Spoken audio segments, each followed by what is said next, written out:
দেখো আমার ঝোল হয়ে গেছে, ফুটছে, আর 5 মিনিট হলেই হয়ে যায়। আর ছেলের খিদে পেয়েছে, তাই দেখো এসে দাঁড়িয়ে আছে। প্রথমে বলছে খাবে না। বাবু দেখ, দেখো দাঁড়িয়ে আছে। বাবু, এটা কে খাচ্ছে? আমি। কোন মাংসটা দেবো আগে বল? সেই ওইটা। এইটা? হ্যাঁ। আর কোনটা? এটা?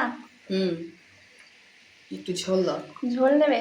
আর নেবে না? আরেকটু নাও, তুমি তো দাও। পড়তে যাবে, সে তো রাত্রিবেলা বাড়ি আসবে। দেখো কে খাচ্ছে, তোমরা একটু দেখে নাও ভালো করে। আর এই ঠ্যাং নিবি?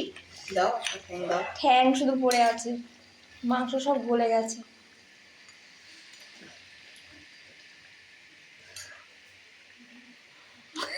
যা। আর দেখো এই ভাত হচ্ছে, ভাত ছিল আগে করা, ওটা দিয়েছি, খিদে পেয়েছে বলছে। ভাত হলেই রান্না আমার কমপ্লিট। এই মাছের ঝোল করেছিলাম, এটা হলো বাটা মাছ,